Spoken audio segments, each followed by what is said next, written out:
Thinking Aloud. Conversations on the leading edge of knowledge and discovery with psychologist Jeffrey Mishlove.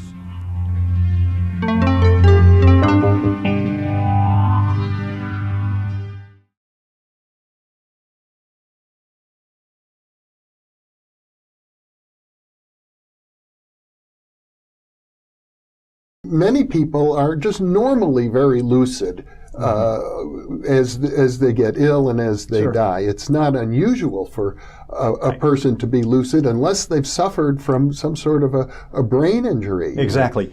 Or illness. And that's what terminal lucidity is looking at.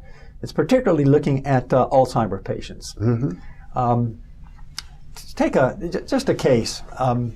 Take a woman who has lost all ability to communicate with her visitors, with her loved ones when they come. She doesn't recognize them. She doesn't know their name. She doesn't speak. She doesn't seem to be even aware of her world. She's just what we sometimes call a human vegetable. All right?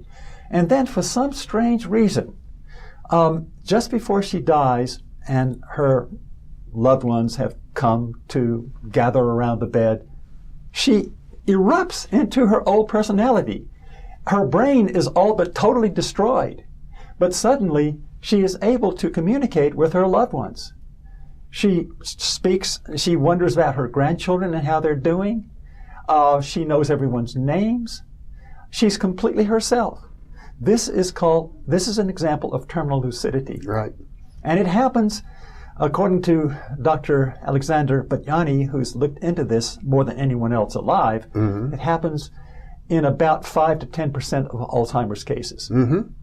Well, I can say it happened to my mother. Tell me about that. My mother had Alzheimer's. She died 6 years ago at the age of 90. Okay. And she was somewhat coherent before her death. I mean, her memory was very, very bad, but she always recognized me, and my wife, Janelle, was with her at this time, and she reports that my mother just sort of sat up in the bed, and they had a lengthy conversation for over 2 hours in which my mother was her old self, like at least more than 10 years earlier, before this illness had destroyed so much of her memory. And they talked about, her marriage and her children and how she was progressing with her disease. And she had had a boyfriend who had died a year earlier, and her Alzheimer's had progressed so badly that she kept asking for him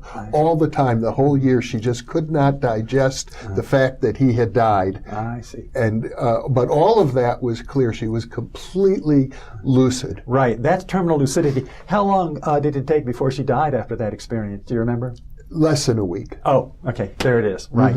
It usually runs between a couple of weeks and just a matter of minutes. Yeah. So there it is. Now, terminal lucidity is not something that is confined to Alzheimer's victims. Anyone who has had a seriously damaged brain or a brain that's been eaten away by maybe cancer is capable.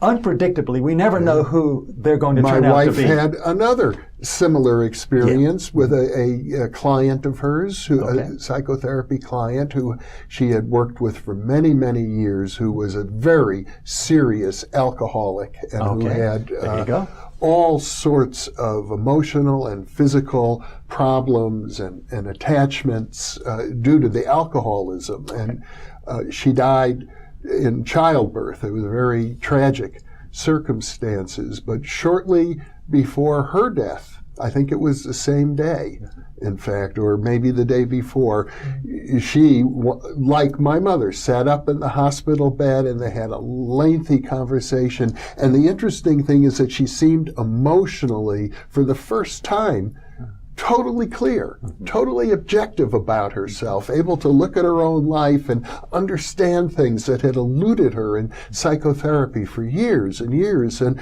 her greatest wish at that time is, oh, I wish everybody could see me like this. Yeah, yeah. She knew Yeah, that yeah. this was different. Yeah. Let me, that's another example.